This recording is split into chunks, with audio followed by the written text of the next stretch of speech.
Okay guys, I'm back again. So I'm just doing a quick review of what I did before.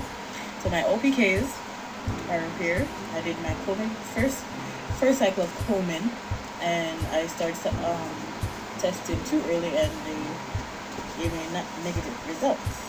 Anyway, and then I got positive from here,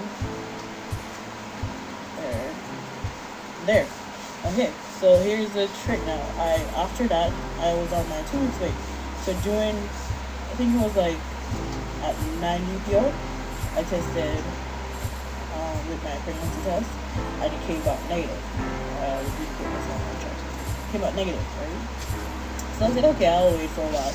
So then I started to feel some cramps, but it felt like period cramps, like really period cramps. Probably last like 30 seconds, and then it just go away. So I probably stand up for a bit.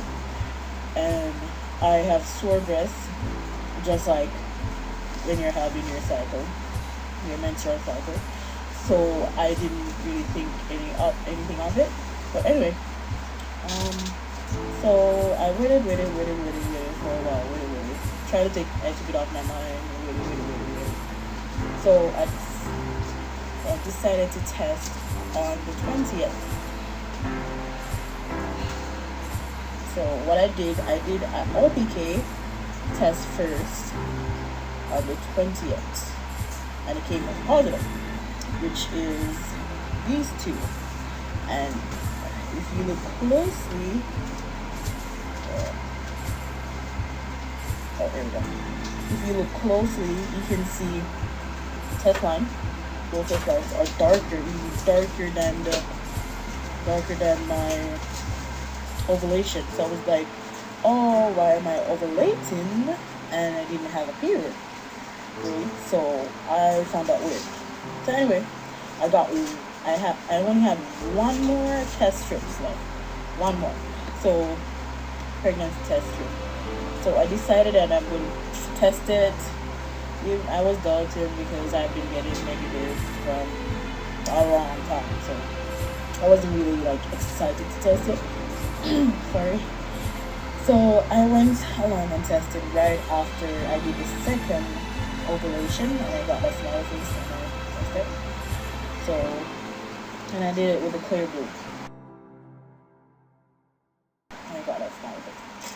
Anyway, I did the pregnancy test and I waited. I didn't look on it until 5 minutes, and this is what I got. It was obviously darker. This line was obviously darker, but because I took it before and it's been there for a while now, so it's a little bit lighter. So I'm nervous. But we've been trying for a while now. I think over 2 years, almost 3. Yeah, so I'm nervous. I never gotten positive pregnancy test before. Happy, I'm nervous. I kept it from my husband because I want to surprise him. So I'm gonna get a clear blue test, pregnancy test, and see. Right? But this is pretty clear. It's not like dull or anything. This is really clear. But I'm clear. But anyway. Alright guys, you can just give me your comments and stuff and tell me how it goes, and hopefully I am really pregnant, and I'll keep you updated with all my baby stuff and stuff. So thank you for watching my videos. Thank you so much. And also before I go, the problem that I had was I was diagnosed with PCOS. So I had to like lose some weight, and I was on metformin also. So and during that time I was also taking prenatal vitamins. So just in case, like they say it's good to take it up to 1 year before you even conceive. So yeah, I was also doing that. So yes, this is a big milestone in my life right now. I'm speechless. I'm so happy. Try to keep it over, but I'm so happy. So, okay, thank you for watching my video. Thank you. Okay guys,